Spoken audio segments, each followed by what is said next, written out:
Bismillahirrahmanirrahim. Assalamu alaikum students. How are you? I hope that you are also fine. Now today's we will discuss about chapter number 6. Chapter name algebraic fractions and formula.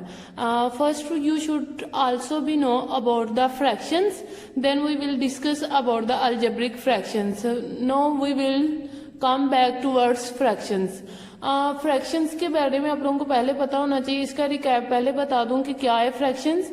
All that terms which are written in the form of over, वो सारी की सारी terms जो कि over की form में लिखी जाती है उन्हें क्या बोलते हैं? फ्रैक्शंस.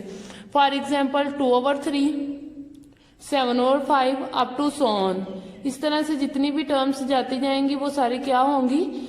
वो सारी की सारी टर्म्स जिन्हें हम लोग ओवर की फॉर्म में लिख देते हैं उसे क्या बोलते हैं? अलजेब्रिक फ्रैक्शंस बोलते हैं. और अलजेब्रिक एक्सप्रेशंस पहले तो आप लोगों को पता होना चाहिए what is algebraic expressions and then about algebraic fractions. First we will discuss about the algebraic fractions.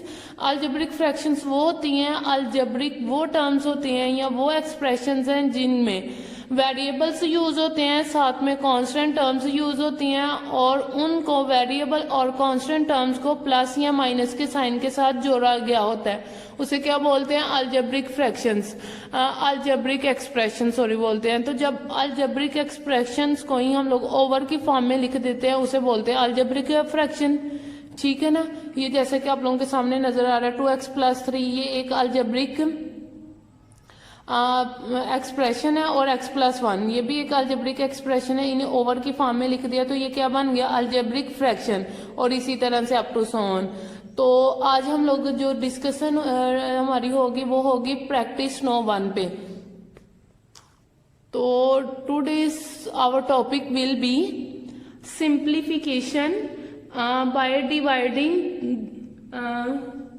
Dividing by common fraction factors.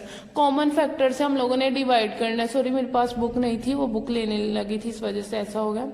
तो सिंप्लीफिकेशन किस तरह से करनी है? डिवाइडिंग करना है, डिवाइड करना है बाय यूजिंग कॉमन फैक्टर्स.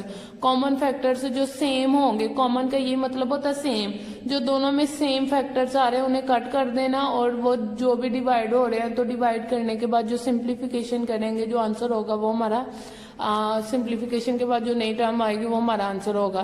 तो प्रैक्टिस नो 1 की तरफ आते हैं. इसका ए पार्ट है 8/x⁵5 multiply by y divided by 12x³ y⁴. तो यहाँ पे हमारे पास क्या है कि टर्म्स गिवन है, ऐसे ही है ना. अलजेब्रिक एक्सप्रेशन गिवन है. तो ये algebraic expression 8x⁵5 y over 12x³ y⁴, इसे सिंप्लीफाई करना है. तो जब इस तरह से टर्म्स हो तो इन्हें सिंप्लीफाई किस तरह से किया जा सकता है? आप देखेंगे जितनी भी टर्म्स हैं ऊपर वाली 8x⁵5 और y ये मल्टीप्लाई हो रही हैं और 12x³ y⁴ ये मल्टीप्लाई हो रहे हैं आपस में और ये ऊपर वाली टर्म नीचे वाली से डिवाइड हो रही है. तो क्या करना है आप लोगों ने? फर्स्ट नंबर जो 8 है 8 की भी फैक्टराइजेशन कर देंगे जैसे आप लोग करते हो. 8 लिखते हो जिस तरह से एलसीएम लेते हैं वैसे फैक्टराइजेशन कर देंगे. 8 की फैक्टराइजेशन की.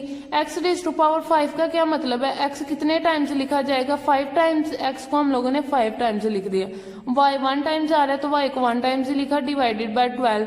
12 की फैक्टराइजेशन करेंगे 2.3 डॉट का यहाँ पे मतलब ये है कि वो डॉट का ये मतलब नहीं है कि पॉइंट है, डॉट का यहाँ पे मतलब ये है कि मल्टीप्लाई हो रहे हैं. आप लोग चाहें तो मल्टीप्लाई का भी साइन लगा सकते हैं, यहाँ डॉट का साइन लगा सकते हैं. x³ का ये मतलब है x 3 टाइम्स लिखा जाएगा. x को हम लोगों ने 3 टाइम्स लिख दिया. y⁴ का ये मतलब है y कितने टाइम्स आएगा? 4 टाइम्स आएगा. अब देखें कॉमन फैक्टर्स मीन्स जो इनमें सेम आ रहे हैं उनके ऊपर नीचे सेम है तो कटिंग कर सकते हैं. तो कटिंग करेंगे 2 की 2 से कटिंग होगी, ऊपर नीचे 2 से कटिंग, x की x से 3x आ रहे हैं तो 3x की कटिंग. y ऊपर 1 है नीचे 3 4 थे लेकिन 1 से कटिंग हो रही है तो 1 से कटिंग कर देंगे. अब ऊपर कितनी कटिंग कर दी और किसी की कटिंग होती है तो वो करें, अगर नहीं होती तो रहने दे. ऊपर रह गया 2 और x कितने टाइम्स रह रहा है? 2 टाइम्स तो x² लिख दिया. नीचे रह गया 3 और y कितने टाइम्स रह रहा है? 3 टाइम्स तो ये लिख दिया.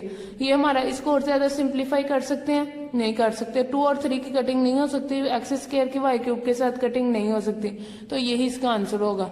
अब बी पार्ट की तरफ चलते हैं। बी पार्ट ये 9x⁴ into x minus y और whole cube divided by 27x² y cube into x minus y. 9 की फैक्टराइजेशन करेंगे तो 3.3 आएगा। x⁴ का क्या मतलब है, x 4 टाइम्स लिखा जाएगा। x minus Y whole cube है, होल का क्यूब मतलब ये वाली पूरी टर्म 3 टाइम्स लिखी जाएगी। x minus Y bracket close करके फिर multiply x minus Y into x minus Y. ठीक हो गया, x माइनस वाई। नीचे 27 की फैक्टराइजेशन की तो 3.3.3 आएगा और एक्स स्क्वायर 2 टाइम्स आ रहा है, 2 टाइम्स लिख दिया, वाई क्यूब 3 टाइम्स है, वाई को 3 टाइम्स लिख दिया, एक्स माइनस वाई 1 टाइम्स था तो इसे 1 टाइम्स लिखा। अब देखिए जो सेम टर्म्स है उनकी कटिंग कर दो। 3 की 3 से होगी, 3 की 3 से, ये 2x की इन 2x से होगी और x माइनस वाई की इधर x माइनस वाई से कटिंग होगी। तो बाकी ऊपर क्या रहेगा, x 2 टाइम्स रह रहा है और x माइनस वाई कितने टाइम्स आ रहा है, 2 टाइम्स, ये स्क्वायर लिख दिया और नीचे 3 रह गया और y कितने टाइम्स, 3 टाइम्स, तो y क्यूब, ये इसका आंसर है। ठीक है स्टूडेंट्स, आई होप आप लोगों को इन क्वेश्चंस की समझ आई है और उम्मीद करती हूँ इंशाल्लाह आप लोग नेक्स्ट जो क्वेश्चंस है वो आप लोग होमवर्क के तौर पे भी करेंगे और इन क्वेश्चंस की प्रैक्टिस भी करें। तो today's your diary will be exercise 6A question number 1 A to F plus question number 5 A to D। Okay students, best of luck, Allah Hafiz.